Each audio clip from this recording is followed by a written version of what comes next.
नमस्कार दोस्तों, मैं Sanjay Goldfall life A to Z में आपका स्वागत करता हूं। दोस्तों आइए आज एक और विकास दिव्यकृति सर का वीडियो के बारे में जानते हैं। तो चलते हैं वीडियो की ओर। कोई तो ऐसी जगह हो, कोई तो ऐसा इंसान हो जहां आपको पर्दे की जरूरत ना हो, आप खुल के अपने मन की बात हर बात कह सके।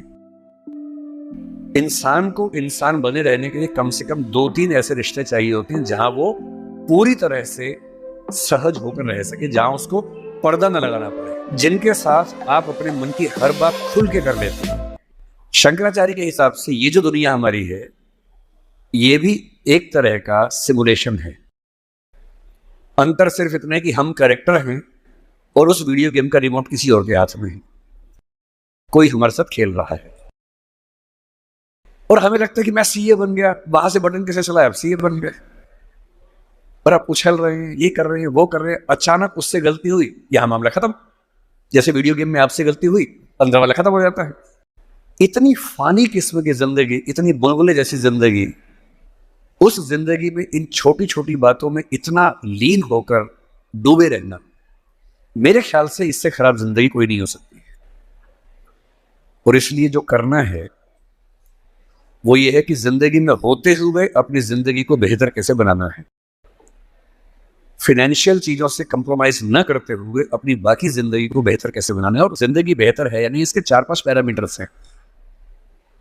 सबसे गहरा पैरामीटर ये है कि आपके पास जीने का कोई पर्पस है या नहीं, और है तो कितना बड़ा पर्पस है।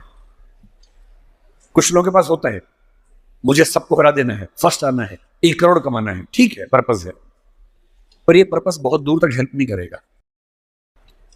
इससे बेहतर पर्पस होता है एक समय के बाद कि आप अपनी क्रिएटिव इनसाइट को आगे बढ़ाएं। मैं ऐसे कई सीएस को जानता हूं जो सीए है, पर उनको लगा कि मेरी जिंदगी इतनी सीमित नहीं है, मुझे कुछ और करना चाहिए। तो उनमें से एक शेखर कपूर बन गया। उसने मिस्टर इंडिया फिल्म बनाई, बैंडिट क्वीन बनाई, कितना कमाल किया। एलिजाबेथ फिल्म बॉलीवुड में बनाई। वो चार्टर्ड अकाउंटेंट है, पर उसको एक दिन समझ में आ गया कि मेरा सीए वाले काम से ना जिंदगी कमाल की नहीं हो पाएगी। ठीक है, मैं कुछ कुछ कर लूंगा, लेकिन वैसी नहीं हो पाएगी जैसे मैं चाहता हूं। और बहुत सारे सीए हैं। एक सीए को लगा कि मुझे देश को भी सुधारना चाहिए, वो सुरेश प्रभु बन गया, रेल मंत्री बन गया। एक और सीए को लगा कि मुझे एक नई पॉलिटिकल पार्टी में ईमानदारी का संदेश लेके जाना चाहिए, वो राघव चड्ढा बन गया। इतने सारे सीएस हैं। कोई पॉलिटिक्स में आ गया, कोई उद्यम में चला गया। एक सीए बाहर से पढ़ के आया, उसको लगा मुझे तो मीडिया की दुनिया को रेगुलेट करना है, अच्छा बनाना है।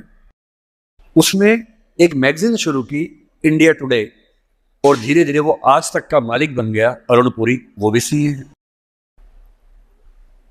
क्यों सीए होके ये मान लेना है कि मेरी जिंदगी इतनी ही है। एक यंग सीए सिद्धांत चतुर्वेदी फिल्मों में इतना सुंदर एक्टर बन के आ गया है। अभी वो गली बॉयज में आया, शानदार एक्टिंग करता है। एक सीए को लगा कि मुझे केवल अकाउंटिंग नहीं करनी है, मुझे तो कुछ बड़ा काम करना, स्टार्टअप करना है, वो मोतीलाल ओसवाल बन गया। इतने बड़े बड़े सीए, कुमार मंगलम बिरला एक सीए है और सीए से पूरा साम्राज्य खड़ा कर दिया। एक सीए को लगा ये सब छोटा है, मुझे देश के लिए काम करना है, देश के लिए मर मिटना है। और आज से 2 महीने पहले उसने देश के लिए अपनी जिंदगी बलिदान कर दी। कर्नल मनप्रीत सिंह, जो कि सीए थे, वो भी चार्टर्ड अकाउंटेंट था।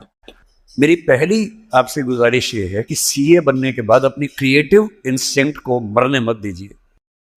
कुछ क्रिएटिव, कुछ भी हो, वो क्रिएटिव हो सकता है कि आपको पेंटिंग करना पसंद हो, आपको पोएट्री पसंद हो, आपको फिल्म बनाना पसंद हो, फिल्म देखना पसंद हो, कुछ ऐसा। क्योंकि जो क्रिएटिव नहीं है, कई थिंकर्स कहते हैं कि जानवरों के पास जो 5 सेंसेस होती हैं, मतलब सबके पास नहीं, लेकिन जैसे गधे के पास है, गाय के पास है, भैंस के पास है, 5 सेंसेस हैं, हमारे पास 5 सेंसेस हैं। तो वो कौन सी चीज है जो मनुष्य को उनसे अलग करती है? तो वो क्रिएटिव सेंस है। और जिसने अपनी क्रिएटिविटी को ही मार दिया, फिर वो तो एक मशीन है, फिर कहेगा इंसान। इसलिए मेरी पहली गुजारिश आप सबसे ये है कि सीए होते हुए कुछ ऐसा क्रिएटिव शौक पाल लीजिए कि दिन में 1 घंटा मस्ती से गुजार सके। उसमें वो कुछ भी हो, फिल्म देखने से लेकर कविता लिखने तक, पेंटिंग करने तक, कुछ भी हो। गाना हो, गाना सीखिए, सिंगिंग सीखिए, इस उम्र में सीखिए।